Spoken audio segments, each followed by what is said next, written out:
pagi Bapak Ibu sekalian. Ya, terima kasih atas waktu dan kesempatan yang sudah diberikan kepada saya. Terima kasih atas partisipasinya. Kali ini saya ingin menyampaikan atau berbagi praktik baik tentang budaya positif yang bisa kita lakukan dan harus kita laksanakan di sekolah kita. Sebelum saya masuk ke materi kita, kira-kira Bapak Ibu yang ada di sini kalau mendengar kata budaya positif, apa yang terpikir atau terlintas di pikiran kita semua? Perbuatan baik yang lain, perubahan sikap, iya, bagus. Ini budaya positif ini berhubungan dengan kebajikan atau perbuatan baik yang nantinya diharapkan akan membentuk karakter positif untuk anak. Jadi karakter positif ini akan mendarah daging untuk anak. Budaya positif merupakan perwujudan dari nilai-nilai atau keyakinan universal yang diterapkan di sekolah. Budaya positif yang diterapkan di sekolah adalah salah satu perwujudan dari visi guru maupun isi sekolah yang mengandung nilai-nilai kebajikan sesuai dengan tujuan pendidikan nasional yang dijabarkan dalam profil pelajar Pancasila. Seperti yang kita tahu, profil pelajar Pancasila itu mempunyai 6 dimensi. Yang pertama, beriman, bertakwa kepada Tuhan Yang Maha Esa, dan berakhlak mulia. Yang kedua, berkebinekaan global. Yang ketiga, bergotong royong. Yang keempat, mandiri. Yang kelima, kreatif. Dan yang terakhir adalah bernalar kritis. Nah, sekolah kita sudah melakukan kegiatan-kegiatan yang mendukung untuk terbentuknya karakter ke-6 dimensi ini kepada peserta didik kita. Kita menyediakan wadah atau kita membuat kegiatan kerohanian yang mana bisa menumbuh kembangkan sikap religius terhadap anak. Dengan melaksanakan atau menerapkan berdoa sebelum dan sesudah pembelajaran juga itu sudah menumbuh kembangkan sikap religius atau karakter religius terhadap anak. Kemudian berkebinekaan global. Di sekolah ini kita tidak hanya satu suku, tidak hanya satu agama, tapi juga lebih dari satu. Nah, di sini anak sudah kita ajarkan bagaimana bertoleransi dan bagaimana bisa menyatu dalam perbedaan agama, perbedaan suku juga. Kemudian mandiri, kita harapkan peserta didik itu dapat secara mandiri menumbuhkan potensi yang ada dalam dirinya. Bergotong royong tidak hanya sebatas kebersihan di sekolah, tetapi juga dalam mengerjakan tugas kelompok juga termasuk dalam bergotong royong. Tidak hanya sesama murid, tetapi guru dengan murid diharapkan juga bisa menjalin hubungan berkolaborasi atau bergotong royong. Kemudian bernalar kritis, kita melakukan kegiatan literasi setiap hari Sabtu. Biasanya ini yang kita lakukan pelajaran IPA. Begitu juga setiap hari Selasa pelajaran matematika. Ini diharapkan bisa membantu peserta didik kita untuk menumbuh kembangkan maksudnya menumbuh kembangkan supaya dia bisa lebih lagi bernalar kritis. Kemudian kreatif. Banyak kegiatan yang mengajarkan anak untuk lebih kreatif lagi. Visi sekolah kita adalah mewujudkan warga sekolah yang berakhlak mulia, kreatif, mandiri, bertanggung jawab, dan peduli lingkungan. Nah, ini sudah mencerminkan karakter dimensi profil pelajar Pancasila. Nah, kita kembali lagi ke budaya positif. Budaya positif yang dapat kita jalankan atau kita terapkan ada beberapa konsep-konsep intinya, yaitu disiplin positif, perilaku manusia, posisi kontrol seorang guru, pembuatan keyakinan sekolah atau keyakinan kelas. Ini nanti berhubungan dengan nilai-nilai kebajikan. Kemudian yang terakhir adalah penerapan segitiga restitusi dalam menyelesaikan masalah. Yang pertama, masuk kita ke disiplin positif.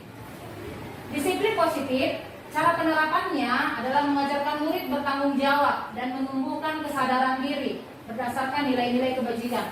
Jadi diharapkan guru itu bisa menuntun anak untuk betul-betul sadar diri. Jadi motivasinya itu motivasi intrinsik, tidak kita yang memaksakan, tetapi memang dia bisa sadar secara apa yang harus dia lakukan atau apa yang tidak harus dia lakukan. Kemudian disiplin positif ini lebih ke arah untuk mengontrol diri dalam melakukan segala tindakan. Dan juga disiplin positif dapat membuat murid memahami dan menyadari berdasarkan motivasi internal, bukan akibat paksaan. Nah, akibat paksaan ini biasanya ini dipengaruhi oleh pujian ataupun hukuman, pujian atau penghargaan. Selanjutnya adalah perilaku manusia. Nah, perilaku manusia ini diakibatkan oleh dua hal, yaitu motivasi eksternal dan motivasi internal. Kalau motivasi eksternal berarti dia dari luar pribadinya. Ini biasanya karena dia menghindari ketidaknyamanan atau hukuman. Biasanya biar jangan dimarahi guru, dikerjakanlah tugasnya. Atau biar jangan kena hukum, masuklah dia ke kelas pada waktunya. Kemudian yang kedua, motivasi eksternal ini untuk mendapatkan imbalan atau penghargaan dari orang lain. Ini yang selama ini saya pribadi kesilapan. Karena selama ini saya pikir memberi penghargaan itu ternyata bisa mendorong semangat atau bisa memberikan motivasi kepada anak. Ternyata penghargaan itu sama dengan hukuman. Dengan memberikan penghargaan, kita memaksakan anak tidak dari keinginannya untuk mengerjakan sesuatu. Misalnya, seperti saya di pelajaran bahasa Inggris ataupun pelajaran SDK, yang lengkap semua buku-bukunya, kamusnya, semuanya akan saya beri bintang. Atau yang tugasnya tepat waktu akan saya beri bintang. Ternyata dengan mengikuti kegiatan pendidikan guru penggerak ini, saya menyadari dan saya mengetahui bahwasanya memberikan penghargaan itu sama dengan menghukum. Itu tidak masuk ke dalam menumbuhkan motivasi internal, tetapi eksternal. Kita paksakan dia sama dengan menghukum. Kalau nggak kau lengkapi buku-bukumu, maka ada hukumannya. Tapi dia lebih ke bahasanya lebih ke positif kalau dia penghargaan. Nah, selanjutnya yang diharapkan itu kita bisa menumbuhkan motivasi internal. Biasanya ini kita melakukan pendekatan kepada anak supaya anak bisa betul-betul sadar akan tanggung jawab, betul-betul sadar bagaimana cara dia untuk mengatasi atau mencari solusi atas hal-hal atau perbuatan-perbuatan yang dia lakukan. Jadi untuk motivasi internal, kalau kita sudah bisa menumbuhkan atau menuntun anak itu, maka dia akan bisa menjadi orang yang lebih dia inginkan dan menghargai dirinya sendiri dengan nilai-nilai yang mereka percaya. Ini adalah posisi kontrol kita sebagai guru. Ada 5 di sini posisi kontrol. Yang pertama, penghukum, pembuat merasa bersalah, pemantau, teman, dan manajer. Nah, saya mau tanya dulu ibu-ibu dan bapak yang ada di sini, kira-kira selama ini yang kita terapkan di kelas ataupun di sekolah ini, posisi apa yang kita terapkan? Posisi pemantau, atau penghukumkah, atau pembuat merasa bersalah, atau teman, atau manajer? Penghukum, iya. Karena saya juga menyadari lebih sering melakukan posisi penghukum dibandingkan posisi yang lain. Nah, setiap dari yang kelima posisi ini ternyata ada kelebihan dan ada kekurangannya. Untuk posisi penghukum lebih banyak kekurangannya. Karena apa? Anak itu akan lebih takut dan tertekan. Dia memang menjalankan peraturan itu, menjalankan apa yang kita suruh dan kita bilang misalnya kerjakan tugas ini atau jangan terlambat, memang dilakukan, tapi dia lebih tertekan untuk melakukannya. Kalau di pembuat merasa bersalah, biasanya ciri khas dari guru yang menggunakan posisi kontrol pembuat merasa bersalah ini biasanya menggunakan bahasa, misalnya ada yang ribut, janganlah ribut, nah nggak kasihan sama ibu, kamu ribut, gimana nanti ibu, nanti didengar ibu kepala sekolah, lewat ibu kepala sekolah, ibu lah nanti ditegur. Nah itu biasanya berarti guru itu melakukan posisi kontrol membuat merasa bersalah. Kemudian sebagai teman, memang kalau kita melakukan posisi sebagai teman, ini bisa mendekatkan kita kepada murid. Biasanya memang murid pun bisa terbuka, lebih terbuka kepada kita. Cuman yang harus kita wanti-wanti untuk melakukan ini, untuk membuat posisi kontrol ini, biasanya guru akan kehilangan wibawanya. Biasanya guru akan kehilangan wibawanya di depan murid kalau dia lebih sering menggunakan posisi sebagai teman. Jadinya murid itu terkadang murid itu tidak dipikirkan lagi, oh itu guruku. Jadi dia merasa dia temanku. Kalau misalnya dia berbuat berapapun kesalahan, palingan dia tinggal bilang, udahlah bu, kali ini aja, besok-besok enggak lagi. Tapi dibuat lagi.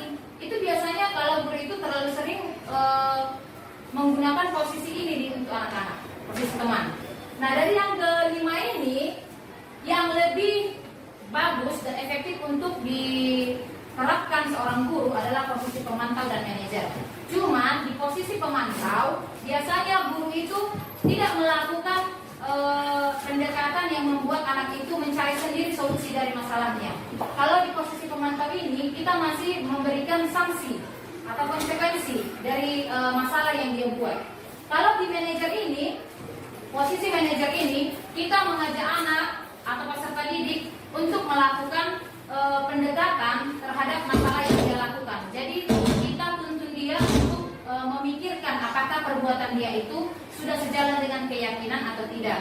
Kira-kira apa solusi yang menurut dia bisa merubah kesalahan yang dia buat atau memperbaiki kesalahan yang dia buat.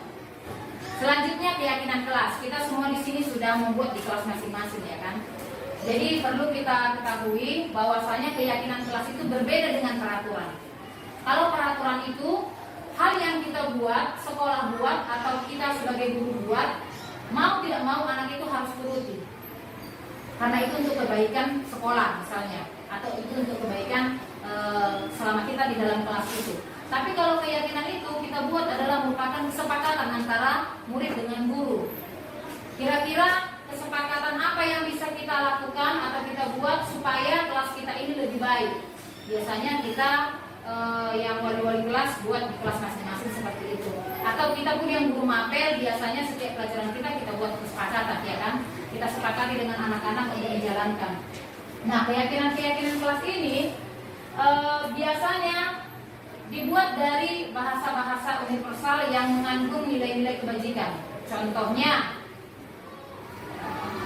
tertib di dalam kelas atau saling menyayangi. Cuman yang masih belum kita sadari bahwasanya membuat kesadaran kelas keyakinan kelas ini, kita harus buat kalimatnya kalimat yang positif. Tidak boleh ada kata tidak boleh terlambat, tidak boleh ribut, dilarang ribut. Sebenarnya maknanya sama dengan kalau kita bilang tertib di dalam kelas. Tertib di dalam kelas dengan tidak boleh ribut maknanya sebenarnya sama. Cuman penggunaan kalimatnya harus kalimat yang positif. Jadi biar tertanam kepada anak itu juga, oh tertib. Biasanya kan kalau anak kita gunakan kata tidak, yang kita larang jadi itu yang dilakukan. Iya kan? Saya bilang jangan ribut, tapi nanti dia ribut. Tapi kalau kita bilang ya ribut, lagi ribut. Biasanya jadi gak ribut, itulah anehnya. Tapi dari kegiatan pendidikan guru penggerak ini diajarkan bahwasanya dalam membuat keyakinan kelas ini kita harus membuat kalimat-kalimat yang positif. Nah, selanjutnya adalah segitiga restitusi. Selama ini yang kita tahu kan hanya hukuman, konsekuensi atau sanksi. Ternyata ada yang namanya restitusi. Restitusi itu pendekatan. Segitiga restitusi ini, disinilah guru yang berperan sebagai posisi manajer untuk menerapkan segitiga restitusi terhadap permasalahan anak. Jadi misalnya ada anak yang terlambat, tidak bisa lagi kita misalnya langsung tahu terlambat, sudah sana lari 10 kali ke kanan. Atau tahu terlambat, sudah cuci WC, siram bunga. Itu sebenarnya yang selama ini kurang kita pahami. Ternyata kita harus menerapkan yang namanya segitiga restitusi. Jadi dengan menerapkan segitiga restitusi, kita akan membuat anak itu atau peserta didik itu lebih mandiri dan dia dapat bertanggung jawab atas apa yang dia perbuat. Contohnya, kita buat satu contoh, misalnya si Rizky datang terlambat. Nah, untuk segitiga restitusi ini kita lakukan 3 tahapan. Yang pertama, dia menstabilkan identitas. Yang kedua, dia memvalidasi tindakan. Dan yang ketiga, dia menanyakan keyakinan. Jadi kasusnya tadi, pertama si Rizky terlambat. Jadi kita tidak boleh langsung memvonis dia, memberikan hukuman. Harus kita tanya dulu kenapa dia terlambat. Disitulah dia menstabilkan identitas itu. Kenapa datang terlambat? Kemudian kita bilang juga terlambat itu kita tanyakan apakah dia sadar, apakah dia tahu terlambat itu hal yang salah atau tidak. Jadi kita tanyakan, menurut Muna datang terlambat itu benar atau tidak. Jadi kalau dia sudah sadar, tahu kalau itu terlambat, kemudian jangan langsung kita vonis. Itulah makanya jangan terlambat kau. Enggak seperti itu Bapak Ibu. Tapi bisa kita bilang ya kalau kamu sudah tahu itu terlambat, kita tanyakan lagi, apakah terlambat itu sesuai dengan keyakinan sekolah atau keyakinan kelas yang sudah kita sepakati. Jadi dia semakin sadar, oh iya ternyata di sekolah maupun di kelas ada kesepakatan yang sudah kita buat yang harus kita jalankan dan tidak boleh kita langgar. Kemudian setelah itu kita masuk ke validasi tindakan yang salah. Kenapa dia terlambat? Atau mungkin malamnya saya terlambat karena main-main HP. Kita jelaskan sama dia bagaimana efek kalau dia terlalu lama main HP. Bagaimana pengaruh kalau dia terlalu lama main HP, jadi dia tidak tidur, jadi kurang istirahat. Setelah itu kita dapat validasi tindakan dia yang salah, masuklah kita ke menanyakan keyakinan. Kira-kira apalah solusi yang bisa dia perbuat untuk memperbaiki kesalahannya. Tapi sebelumnya kita tanya dulu dia bersedia atau tidak memperbaiki kesalahannya. Jadi tidak hanya guru BP ternyata yang melakukan ini. Selama ini kita kan hanya guru BP yang melakukan kan. Kalau guru BP pasti sudah tahu lah, sudah paham cara melakukan segitiga restitusi ini. Ternyata tidak hanya guru BP, semua warga yang ada di sekolah, baik guru maupun staf pegawai, tidak boleh langsung memvonis, tidak boleh langsung memberikan hukuman, tapi harus kita lakukan pendekatan dulu, kita tanyakan anak itu supaya dia lebih sadar apa yang dia perbuat. Kita tanyakan juga apa solusinya, apa sanksinya menurut, harus kita kembalikan kepada anak itu. Kalau misalnya dia datang terlambat, kira-kira apa solusinya? Bisa mungkin dibilangnya, oh nanti Bu saya buat alarm biar cepat bangun. Jadi kita tuntut anak itu betul-betul menyadari apa yang dia perbuat itu, apa yang harus memperbaiki kesalahan dia itu, kita serahkan kepada anak. Jadi tugas kita hanya sebagai penuntut. Nah, sampai di sini menurut Bapak Ibu sepenting itukah untuk menerapkan budaya positif? Penting. Sangat penting, iya kan? Karena tidak hanya di lingkungan sekolah. Budaya positif ini kalau sudah kita ajarkan di dalam sekolah, pastinya nanti akan terbawa keluar. Cuman diharapkan tidak hanya untuk warga sekolah yang harus kita sebarkan pemahaman tentang budaya positif, diharapkan nanti untuk orang tua juga bisa disebarkan. Jadi awalnya dari kita dulu. Nanti kita kan punya kelompok WA masing-masing, kita bisa memberitahukan kepada orang tua bahwasanya perlu dan penting diajarkan kepada anak itu untuk menerapkan budaya positif, khususnya dalam berkomunikasi, berbicara. Karena pengalaman kemarin itu saya jumpa dengan orang tua, salah satu orang tua, tapi bukan orang tua yang anaknya sekolah di sini, tapi dia tinggal di suatu tempat daerah dekat daerah kita ini. Dia bilang sama saya, Ibu guru, ya guru di mana? SMP Negeri 2 itu. Jadi dia cerita, saya baru pindah Bu, saya dari Dodok Sanggul, saya baru pindah karena di sini rumah saya, kampung saya. Saya sangat terkejut, ada 70 kali saya dengar dalam satu hari anak-anak itu mengucapkan kata-kata yang tidak pantas. Bahkan dia ucapkan kepada orang tuanya. Jadi di sini saya melihat bahwa saya tidak cukup hanya di sekolah kita mengajarkan anak itu untuk berbicara secara sopan. Kita harus berkoordinasi dengan orang tua bagaimana anak itu bisa kita bentuk supaya karakternya betul-betul positif. Jadi dia bisa menjadi manusia yang positif karakternya di lingkungan sekolah maupun di lingkungan masyarakat. Jadi kalau budaya positif di sekolah bisa kita terapkan dengan melalui pembiasaan untuk para murid, maka akan tercipta lingkungan belajar yang positif, sehingga akan membuat murid bisa berekspresi, berkolaborasi, dan belajar dengan maksimal. Dengan pembiasaan yang konsisten kepada murid akan membentuk karakter positif di dalam diri anak yang perlu kita kembangkan secara maksimal juga. Pengembangan budaya positif dapat menumbuhkan motivasi intrinsik dalam diri anak untuk menjadi pribadi yang bertanggung jawab dan berbudi pekerti luhur serta akhlak mulia. Jadi bisa nanti terwujud visi kita tadi itu, visi sekolah kita tadi itu bisa terwujud dengan menerapkan budaya positif.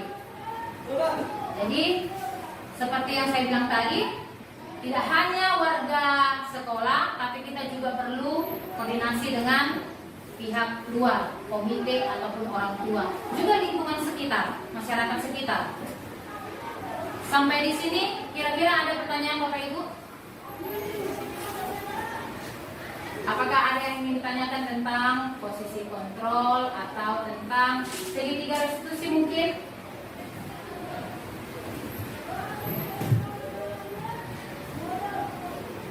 Saya harapkan semua kita sudah memahami dan semuanya kita sudah bisa menerapkan nantinya. Oh ya, satu yang mau saya tanyakan kalau Bapak Ibu tidak mau bertanya. Segitiga restitusi tadi kita bilang bahwasanya ini kita lakukan untuk menyelesaikan permasalahan pada anak. Tapi sedikit Bu. Iya Pak Muklis. Dari kelima posisi kontrol yang ada, saya tertarik dengan penghukum. Kira-kira kapanlah waktu yang tepat kita sebagai penghukum? Karena menurut saya ini ya, siswa yang tidak dihukum akan tidak mendapatkan efek jera bagi dia. Bagaimana menurut Ibu? Terima kasih Bapak atas tanggapannya, pertanyaannya. Sangat bagus sekali. Karena memang ini juga menjadi dilema pada saya waktu sebelum dan setelah saya mempelajari modul tentang budaya positif ini. Saya juga merasa guru yang berpikir bahwasanya kalau anak itu takut kepada kita, dia akan menyelesaikan atau mengerjakan semua yang kita suruh. Ternyata Bapak, berdasarkan modul yang sudah saya pelajari, ternyata itu salah Bapak. Dengan menghukum itu, anak itu akan tertekan. Memang betul, secara instan dia tidak akan jerah. Tapi diharapkan kita akan menjadi guru yang lebih sabar. Jadi jangan langsung menghukum. Sekali, 2 kali, 3 kali, 4 kali, tidak ada kata. Kalau bernyanyi kan cukup sekali, 2 kali, jangan sampai 3 kali katanya kan. Tapi kalau untuk menerapkan ini Bapak tidak ada kata stop. Kalau sekali dia tidak jerah, lakukan lagi kedua kali, lakukan 3 kali, 4 kali, seterusnya sampai dia betul-betul sadar. Jadi diharapkan kita sebagai guru, kita hindarilah dulu posisi penghukum itu. Kita kan sudah memberikan keyakinan sama anak-anak. Kita ingatkan mereka, kita arahkan mereka untuk betul-betul selalu menanamkan dalam pikirannya, oh ya keyakinan kelas itu ya, oh ya yang kulakukan itu nggak sesuai dengan keyakinan kelas, oh ya yang ku perbuat itu tidak sesuai dengan apa yang ku ucapkan waktu membuat keyakinan itu, apa yang sudah disepakati waktu membuat keyakinan itu. Seperti itulah Pak. Jadi diharapkan dengan menerapkan itu kita bisa membentuk karakter anak yang dia jadi lebih bertanggung jawab dengan apa yang dia perbuat, tanpa harus kita hukum, tanpa harus kita berikan. Terkadang kan Pak, kita memberikan hukuman tidak sesuai dengan perbuatannya. Contohnya, dia ribut di kelas, tapi kita suruh dia misalnya tidak cuci WC. Kan ribut di kelas dengan mencuci WC itu kan sebenarnya nggak simpel ya. Tapi kalau misalnya dia nggak piket, dia nggak mengerjakan piket, kita hukum sampah mungkin masih nyambung gitu. Jadi ada hukuman, ada sanksi. Biasanya kalau hukuman ini Pak, nggak tahu anak itu apa yang mau kita suruhkan. Itulah hukuman. Misalnya, Bu, dibilangin sama orang tua aku. Sebenarnya dia tuh hanya tidak tertib di dalam kelas kan, atau tidak menghargai temannya. Tapi kita suruh, sini push up kau sampai 50 kali. Jadi dia nggak tahu. Biasanya anak itu kalau misalnya kita sering melakukan posisi penghukum, pada saat kita panggil ke depan, dia pasti sudah takut duluan. Kira-kira aku mau dihukum kayak mana ya? Beda kalau dia konsekuensi. Konsekuensi biasanya kita udah sepakati juga itu dalam kelas. Misalnya kalau nggak beres, nggak lengkap peralatannya apa, sanksinya. Tapi itu udah disepakati sama mereka. Misalnya bernyanyi Bu di depan kelas, nyanyi dalam bahasa Inggris, itu bisa. Tapi segitiga restitusi yang tadi tidak bisa kita terapkan ke semua masalah. Untuk masalah-masalah yang berat, contohnya dia memukul anaknya sampai bocor kepalanya, nggak bisa lagi kita terapkan segitiga restitusi itu. Tetap harus kita berikan sesuai dengan bagaimana peraturan sekolah atau bagaimana kebijakan kepala sekolah. Harus kita ikut sertakan juga. Atau ada anak yang merusak mobilan sekolah, tidak bisa lagi hanya sekedar segitiga restitusi, tetap juga harus kita bawakan, kita hadapkan ke guru BP, kemudian kita hadapkan lagi ke kepala sekolah sesuai dengan bagaimana seharusnya di sekolah kita. Seperti itu Bapak Ibu.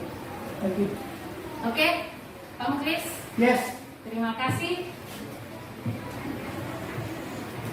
Sampai di sini materi tentang budaya positif. Saya harap kita semua bisa sama-sama bekerja sama, berkoordinasi untuk menuntun siswa kita supaya bisa membiasakan budaya positif di lingkungan sekolah dan di lingkungan masyarakat. Karena kita pun kan di lingkungan rumah kita banyak murid kita. Jadi nggak hanya di sekolah kita ajarkan. Misalnya di rumah, di lingkungan kita pun kalau ada anak kita tiba-tiba keluar bahasa-bahasa yang nggak bagus, itu bisa kita ingatkan. Atau dia melakukan tindakan misalnya mengganggu temannya atau memukul temannya tanpa alasan, bisa kita ingatkan. Seperti itu tadi Bapak Ibu. Saya harap apa yang saya sampaikan hari ini dapat bermanfaat bagi kita semua. Dan saya harap kita bisa sama-sama membentuk karakter positif untuk anak kita supaya sekolah kita ini bisa melahirkan generasi-generasi yang berakhlak mulia. Terima kasih. Selamat siang.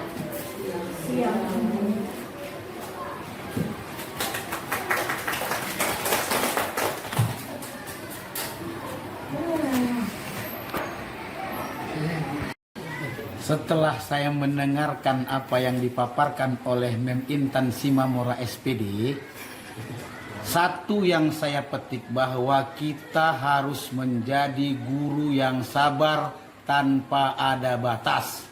Sebanyak apapun kesalahan siswa, kita harus tetap bersabar dan mengingatkan kepadanya, mengingatkan terus untuk membudayakan budaya-budaya yang positif. Terima kasih, good job. Setelah tadi saya mendengar penjelasan dari Intan, di sini saya mulai berpikir bahwa selama ini yang saya kerjakan atau saya lakukan kepada siswa ada kekeliruan, kesalahan sedikit. Selama ini jika ada siswa tidak piket atau apapun, selalu dihukum dengan hukum yang. Namun setelah dipikir tadi ada 5 proses kontrol, tidak salah. Ternyata menghukuman itu tidak baik. Untuk jika ada siswa yang tidak piket ataupun apa, lebih baik diberi sanksi yang lain. Mungkin itu yang dapat saya sampaikan. Semoga kepada Bintang sukses selalu CGP ya. Setelah saya mendengarkan penjelasan tentang budaya positif dari Ibu Intan Simamora, saya menyadari ternyata selama ini saya salah, di mana saya selalu berada dalam posisi penghukum. Ternyata dengan posisi penghukum itu tidak membuat anak itu menjadi lebih baik, malah membuat anak itu semakin nakal.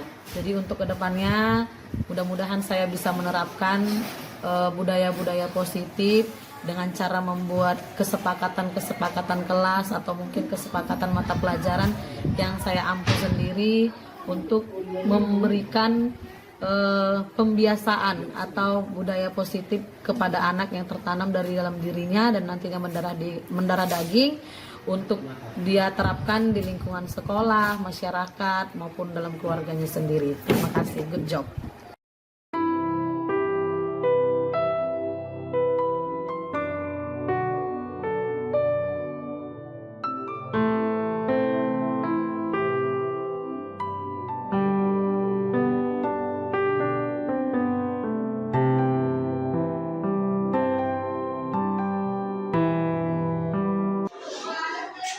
Selamat pagi semuanya.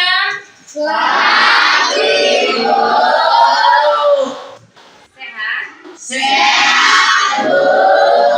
Senyumnya apalagi sini saya. Oke, kali ini kita akan membentuk dan membuat keyakinan kelas. Siapa yang tahu apa itu keyakinan kelas? Angkat tangannya yang tahu. Pernah dengar peraturan kelas? Kalau peraturan itu kan dibuat untuk dilaksanakan, iya kan? Iya, Bu. Mau tidak mau, suka tidak suka harus dilaksanakan. Nah, kalau keyakinan itu kita sepakati antara kamu dengan saya. Apa yang mau kita jalankan, keyakinan apa yang mau kita lakukan, kita sepakati bersama-sama, tapi itu berdasarkan keyakinan kita semua. Jadi keyakinan kelas itu adalah kebajikan-kebajikan yang harus kita lakukan. Contohnya apa? Coba satu. Contohnya apa? Apa Melati? Angkat tangan Melati. Apa? Kok Melati? Apa Gracia? Jangan cabut. Lagi. Apa Elizabeth? Melaksanakan bikin kelas. Iya. Si Johnny bilang jangan ribut. Nah, semua itu adalah kebajikan-kebajikan yang harus kita lakukan. Tapi dalam membuat keyakinan kelas, kata-katanya atau kalimatnya itu harus dalam bentuk hal yang positif. Contohnya, jangan ada kata tidak boleh, jangan. Tapi harus misalnya kalau dibilang jangan ribut, kata positifnya apa? Iya. Tertib, tentram, iya kan? Itu kan kata positifnya. Kalau dibilang tadi apa kata Gracia? Jangan apa tadi kata si Gracia? Jangan cabut. Kalau dibilang jangan cabut, kata positifnya apa? Jangan pernah cabut. Berarti harus iya, disiplin waktu. Iya kan? Nah, sekarang Ibu mau kalian membuat satu keyakinan kelas. Terserah apapun itu yang menurut kalian baik untuk dilakukan di kelas kita. Oke? Jadi satu orang satu, nanti setelah selesai ditempelkan ke depan. Oke? Satu orang satu, nanti ditempelkan ke depan. Please. Jangan salah menulis ya. Jangan di tempat lemnya itu ditulis.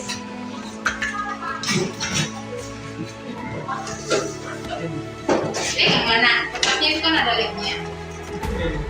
Oke, silahkan dibuat keyakinan kelas yang menurut kalian untuk kita lakukan di kelas.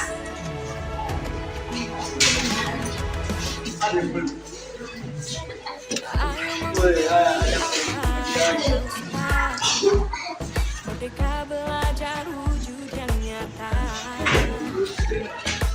Raih mimpimu juga cita-cita. Generasi emas Indonesia. Profil belajar Pancasila tanamkan di dalam dada. Profil belajar Pancasila cerdas berkarakter itu kita.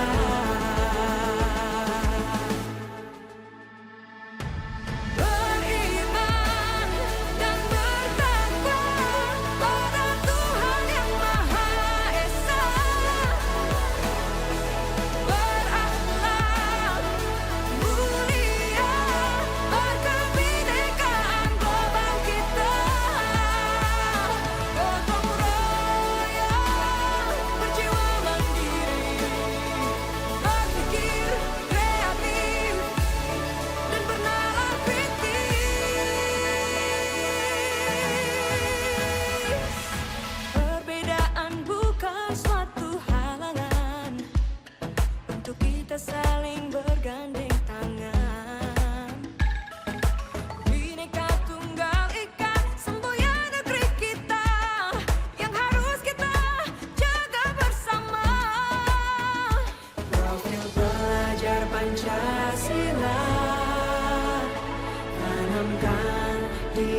dalam dada. Profil pelajar Pancasila, cerdas berkarakter itu kita.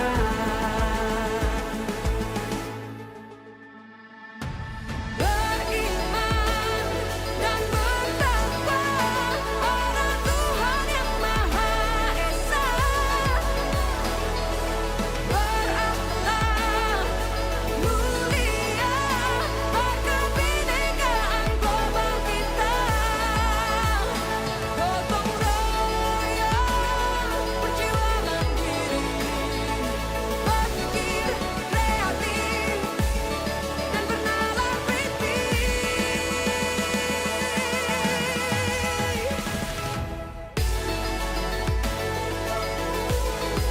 Profil pelajar Pancasila,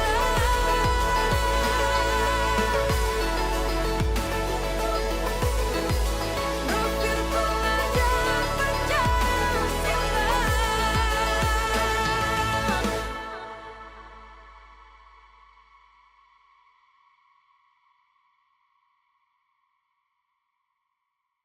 Nah, tadi kita sudah membuat kesepakatan kelas, jadi sudah kita simpulkan ada berapa kesepakatan atau keyakinan kita? Nah, sekarang mari sama-sama menyebutkan janjinya untuk menjalankan kesepakatan atau keyakinan kelasnya. Ayo dimulai. 1, 2, 3 ya.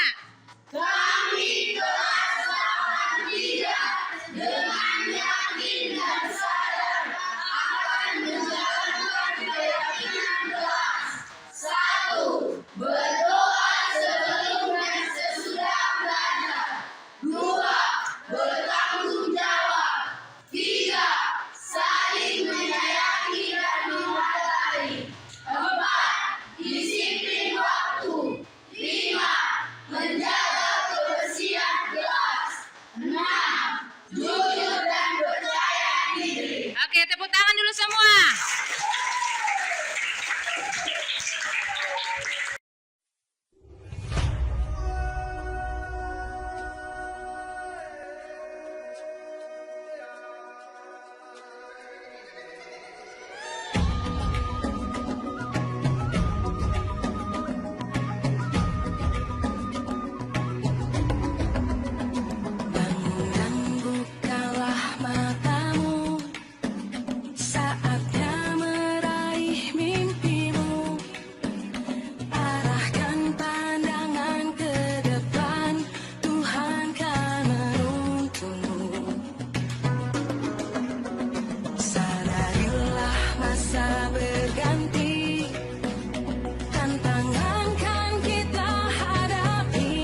Selamat pagi.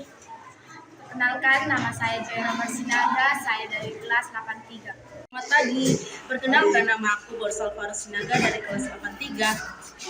Selamat pagi, perkenalkan nama saya Vincent Sijabat, saya dari kelas 83.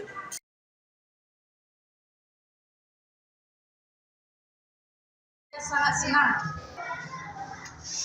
Saya senang sekali. Dan sangat luar biasa.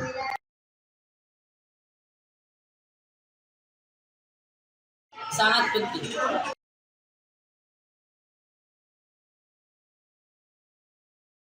Sangat penting. Sangat penting.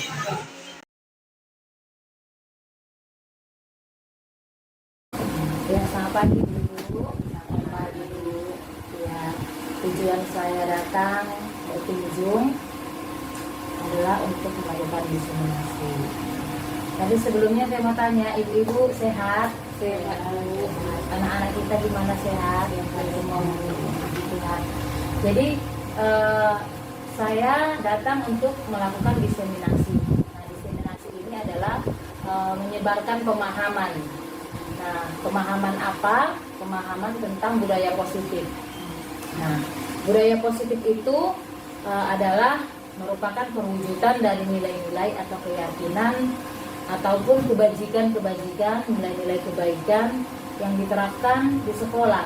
Tapi tidak hanya di sekolah sebenarnya, harus juga diterapkan di rumah, di lingkungan sehari-hari. Jadi budaya positif ini yang diterapkan ini adalah salah satu perwujudan dari visi guru ataupun visi sekolah. Jadi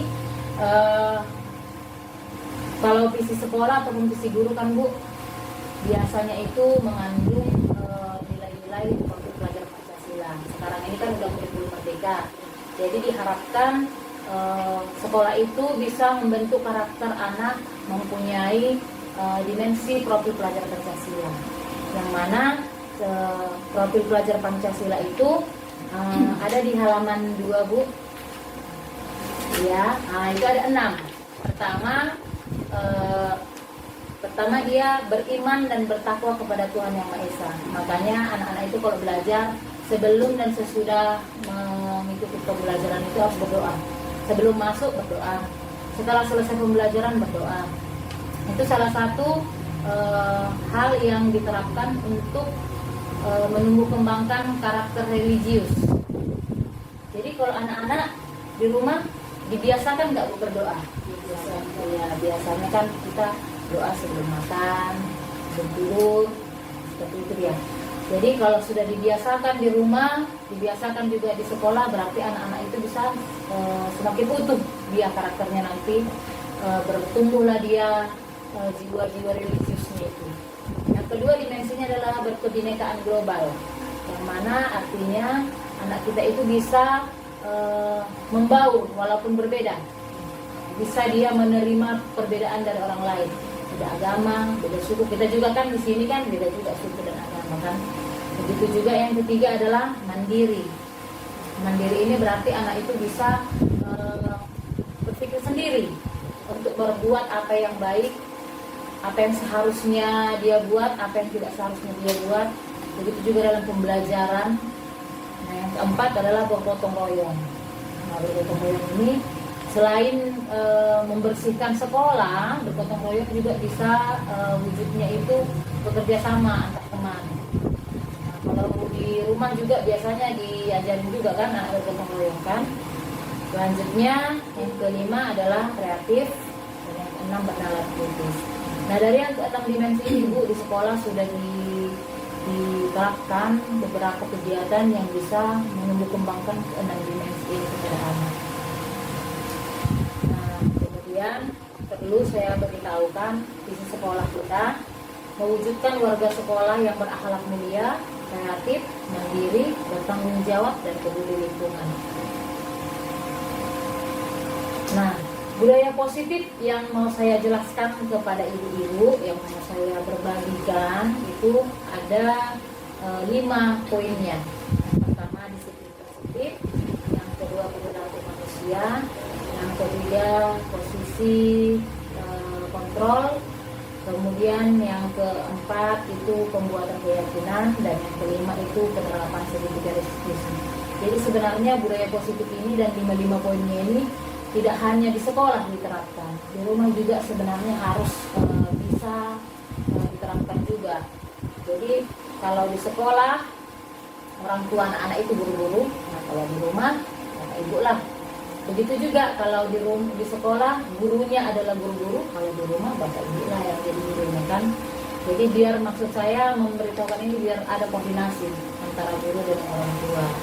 Nah, yang pertama kita masuk ke disiplin positif. Nah, disiplin positif ini biasanya lebih ke arah disiplin diri.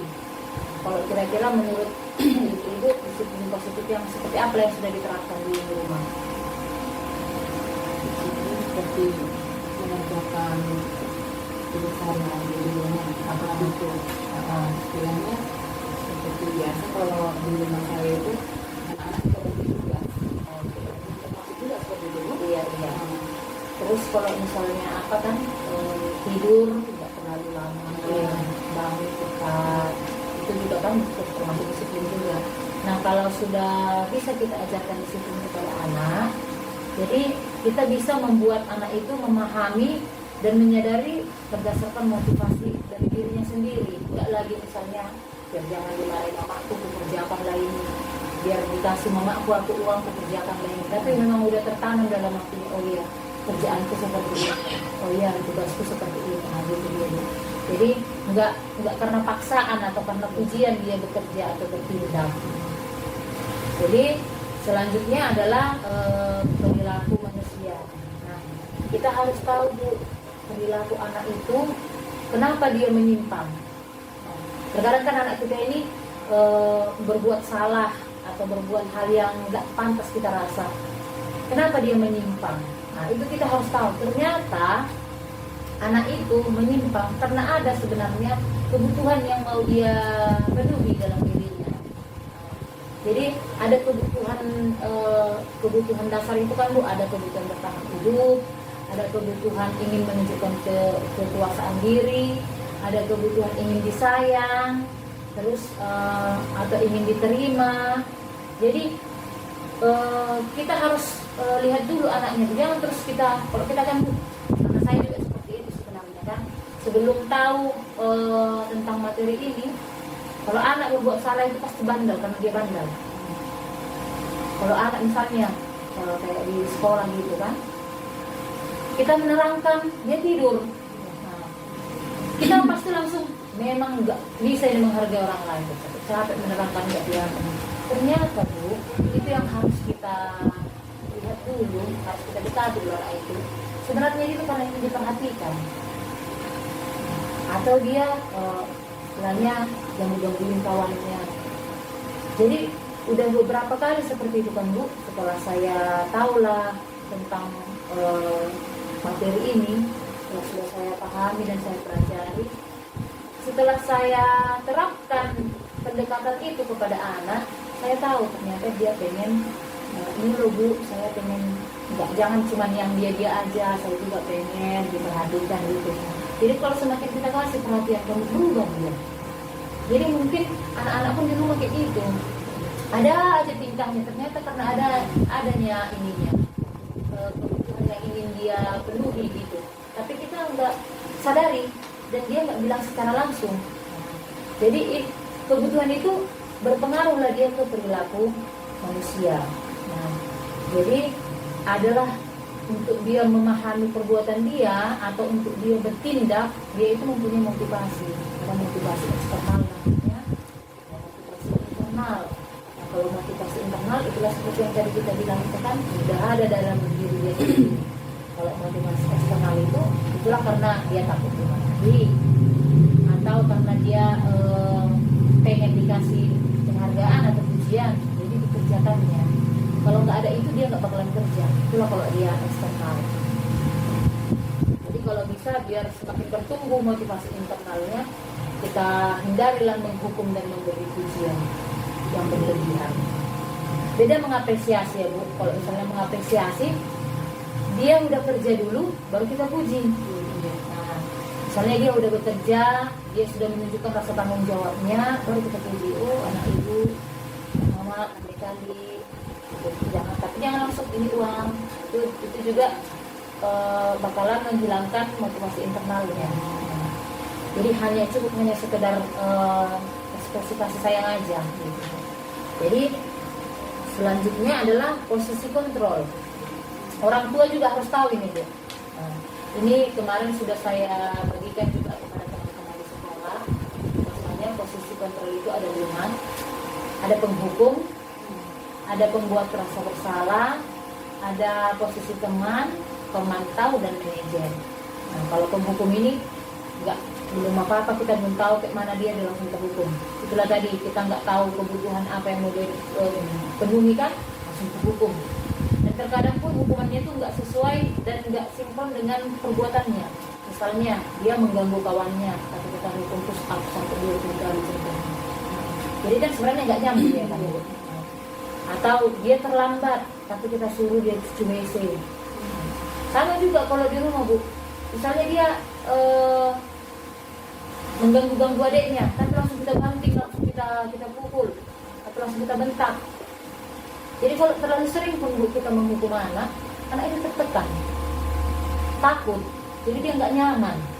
Nah kalau di rumah nggak nyaman, di sekolah pun nggak nyaman, gimana lagi dia nyaman? Kan begitu.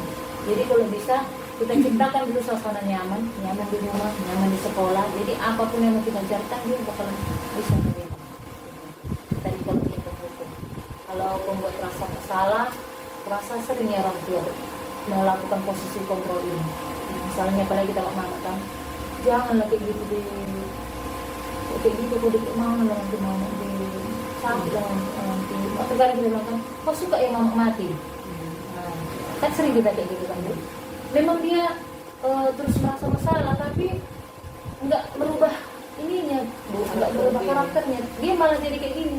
Oh iya ya, ternyata aku anak yang selalu membuat orang tuaku sakit. Aku yang membuat diri mau sial. Jadi dia jadi minder dia, Bu, biasanya kalau kayak gitu. Nah kalau untuk teman ini mungkin kalau sebagai orang tua masih wajar lah kita pakai posisi. Cuman kalau untuk guru memang kalau bisa dihindari lah. Karena apa? Karena dia bakalan kehilangan wibawanya. Karena kan guru kan harus ada di bawah. Gitu. Takutnya nanti anak-anak itu kan terlalu dekat kali sama guru, nggak bagus juga. Jadi yang diterapkan itu yang lebih bagus itu pemantau dan manajer. Cuman kalau pemantau ini dia dipantau lah anak itu melakukan kesalahan, terus langsung dikasih tahu konsekuensinya ini. Nggak ada pendekatan apa kayak mana gitu. Sementara kalau manajer ini Bu, dia melakukan pendekatan. Kayak mana lah seorang ibu atau ayah kalau anaknya berbuat salah kan kita tahu dulu. Jadi diharapkan pun guru bisa menerapkan itu di sekolah. Jadi sampai ada anak itu terlambat, kita langsung kita hukum. Oh kenapa terlambat gini? Enggak, kasih orang dulu. Salah atau enggak perbuatannya. Terus harus kita berikan juga motivasi sama dia, berbuat salah itu hal yang manusiawi. Jadi sudah dia tahu. Jadi anak itu pun enggak langsung down mentalnya kalau dia berbuat salah. Karena itu tidak sebenarnya kan dia berbuat salah. Cuman masalahnya dia mau atau enggak memperbaiki kesalahannya. Kemudian keyakinan kelas atau sekolah. Nah, kalau keyakinan ini Bu, berarti dia membuat satu hal apa yang harus dilakukan, apa yang tidak dilakukan berdasarkan keyakinan di sekolah. Tertib di dalam ruangan, bertanggung jawab, kemudian menjaga kebersihan. Nah, itu kalau di sekolah. Nah yang mau saya tanyakan, apakah di rumah juga ibu-ibu juga membuat keyakinan sama anak? Nah, contohnya kan berbagi tugas, berarti tidak mengajarkan tanggung jawab. Terus kalau misalnya nggak boleh ini abang beradik berkelahi atau apa, berarti kita mengajarkan saling menyayangi.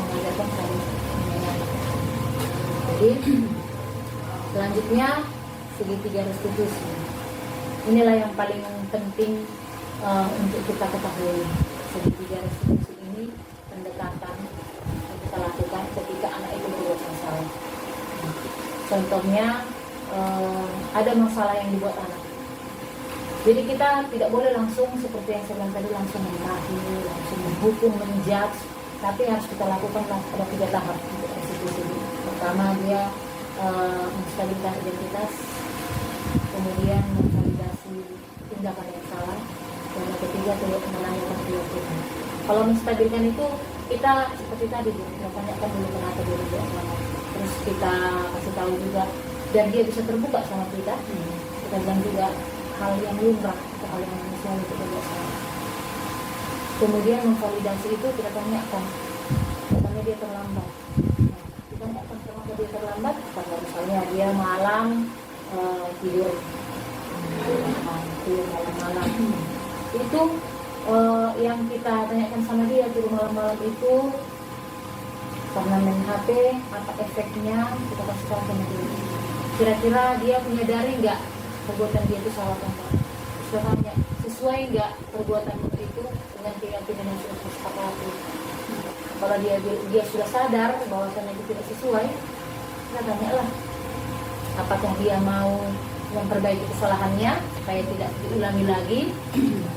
Kalau dia mau, masuklah kita ke menanyakan keyakinan.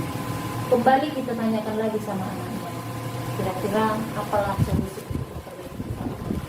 Jadi dia berpikir sendiri, mencari solusinya. Kita menuntun, mengarahkan.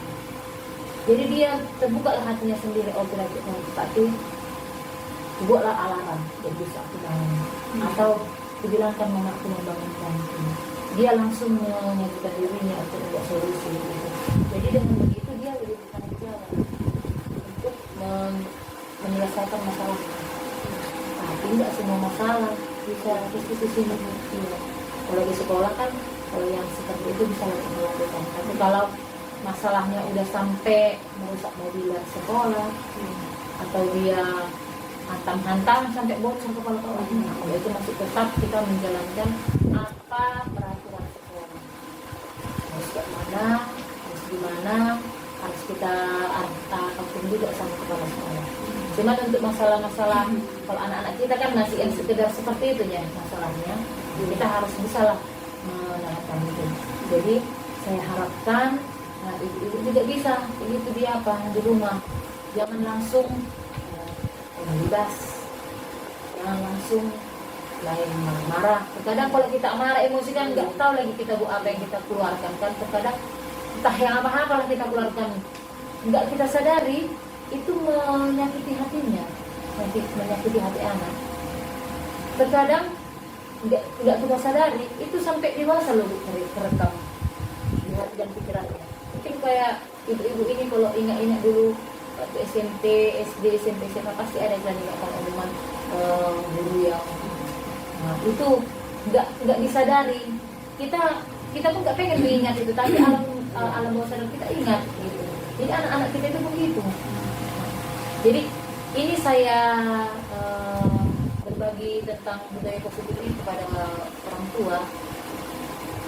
Dilatar belakangi karena masalah-masalah anak. Jadi kan biar simpel gitu Bu. Di sekolah itu sudah kita terapkan, di rumah itu sudah terapkan. Jadi anak itu bisalah dia menerapkan budaya positif itu di sekolah, begitu juga di lingkungan masyarakat. Jadi budaya positif itu jadi karakter sama dia, jadi mendarah daging. Oh, si Anu itu memang orangnya kayak gitu, baik dia itu, rajin beribadah, sopan ngomongnya, dia hormat sama orang tua. Jadi nggak hanya di sekolah aja. Kemarin itu ada saya jumpa di luar kan, di bank. Tanya, Ibu kerja di mana? Di SMP. Oh iya, saya di Pematang Tengah. Baru pindah dari Dolok Sampung. Tapi yang membuat saya sangat terkejut, baru 2 tahun kata dia di sini. Dalam satu hari itu ada 70 kali anak itu mengucapkan kata-kata itu. Bahkan ada pernah aku dengarkan anak itu, anak SMP juga itu, dipanggil orang tuanya karena mau makan, diituin namanya, hubungannya itu lah, dimaki-maki mamanya. Jadi kan ini udah gak pantas lagi sebenarnya kan. Jadi makanya saya bilang ini nggak hanya di sekolah aja yang harus ke orang tua juga kita kita sebarkan tentang budaya positif. Jadi nggak bisa langsung ekspres Bu, kita nggak bisa langsung ekspres menerapkan itu, bisa langsung menerapkan itu dan anak-anak itu pun langsung sekarang kita terapkan besok langsung berubah, nggak bisa. Jadi yang diperlukan di sini adalah kesabaran dan konsisten kita melakukan. Jadi saya harapkan dengan kita konsisten melakukan budaya-budaya positif, membiasakan budaya-budaya positif di rumah dan di sekolah, anak kita bisa bertumbuh karakternya ke arah yang lebih positif. Jadi itulah makanya penting sekali menerapkan budaya positif. Jadi kalau sudah bisa kita terapkan di rumah, bisa kita terapkan di sekolah. Jadi anak itu dimanapun menginjakkan kaki, karakternya itu pasti budaya yang positif itu pasti dan mendarah daging sama dia. Jadi biar bisa terwujud sepenuhnya anak itu harus adalah koordinasi antara orang tua, sekolah dan orang tua untuk mengamankan yang kerjasama. Itu lagi sedikit tentang budaya positif yang bisa saya sebarkan kepada ibu-ibu. Mudah-mudahan apa yang saya katakan, apa yang saya berikan, informasi yang saya berikan dapat bermanfaat bagi ibu. Kalau ada pertanyaan atau ada tanggapan atau masukan, boleh ditanyakan. Terima kasih. Terima kasih. Sudah dipahami. Sangat senang. Semoga ibu nanti misalnya kalau ketemu sama yang lain kan bisa diceritakan, bisa dikasih tahu sama rekan yang lain, biar semakin menyebar penerapan budaya positif kita ini dan semakin banyak yang tahu, karena lingkupnya nggak hanya di sekolah aja. Begitu ya ibu. Gimana anak kita Bu? Apanya di rumah? Nggak ada tingkah-tingkahnya yang terlalu gimana kan? Di sekolah pun saya lihat udah ini. Kalau begitu biar saya juga ke tempat yang lain Bu, karena ada juga janji sama yang lain. Ini sudah ada begitu. Terima kasih banyak. Mudah-mudahan ini adalah awal yang baik untuk kita. Kalau nanti ada hal-hal atau apa yang ini ditanyakan, Ibu bisa tanyakan melalui WA atau grup kita ya Bu ya. Iya.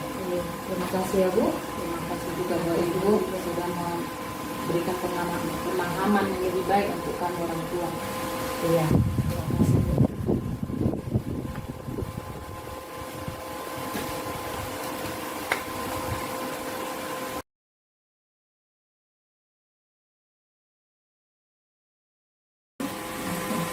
Saya orang tua siswa dari SMP 2 Air Putih. Saat ini sudah mendapatkan pemahaman dari ibu guru anak saya dan Bu Intan Simamora, dan saya banyak mendapatkan hal-hal yang positif. Ternyata saya banyak memahami ada juga kesalahan yang saya perbuat dalam mendidik anak. Ternyata tidak harus seperti itu. Jadi saya bersyukur karena ada kunjungan dari gurunya untuk kami para orang tua. Terima kasih buat Ibu Intan Simamora. Kami berterima kasih buat Ibu Intan Simamora karena sudah memberikan pemahaman untuk mendidik anak-anak kami. Mudah-mudahan kedepannya bisa lebih baik untuk membimbing anak-anak kami. Terima kasih.